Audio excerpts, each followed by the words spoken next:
So a lot of people want to know, they've been told that they have dry eyes and they aren't quite clear about what that is because a lot of times people with dry eyes will have watery eyes and the doctor says, you have dry eyes, and the patient says, doc, you're crazy, my eyes are watering all the time.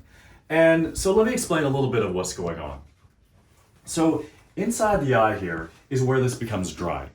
And what happens is sometimes it becomes irritated. And if it becomes irritated because it's dry, the body says, oh, there's something wrong. Let's flush it out. There's something in my eye. Let's flush it out. And tears are made and they come in here to clean out anything that might be going on. And so you get these excess tears. Now the body makes different types of tears. It makes the normal lubricating tears that are supposed to be there. But when it thinks there's something wrong, it makes flushing out tears. And those tears are not as comforting. So you may have a lot of water in your eyes, but they're not very comfortable. And so that's part of what an aspect of dry eye is. There are two parts to the tear film, two main parts. The first part is the liquidy stuff that we think of as tears. That's made by the lacrimal gland right here. So the watery stuff is made by the lacrimal gland. It comes in here, kind of cleans out the eye and keeps it moist, and then drains out these little puncta here. And that's where it gets cleaned out. So it gets cleaned and then kind of drains out these little holes.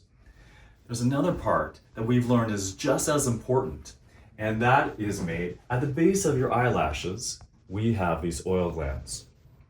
These oil glands produce oil to go inside the eye to lock in the moisture.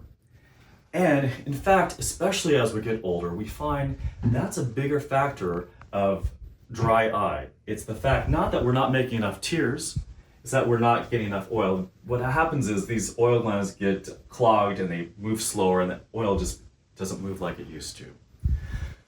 So that's one of those two aspects are how we treat dry eyes. There are medications that address the lacrimal gland to encourage it to produce more tears.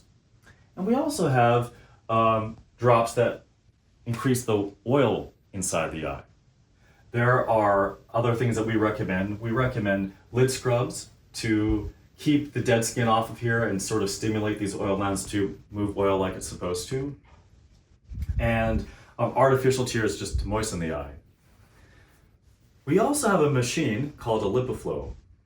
What the LipiFlow will do is it will sort of warm up these oil glands and kind of gently massage it. What that does is sort of like a deep clean. It gets out this old gunky oil that's been stuck in here, and it helps unclog this for the oil to move the way it's supposed to.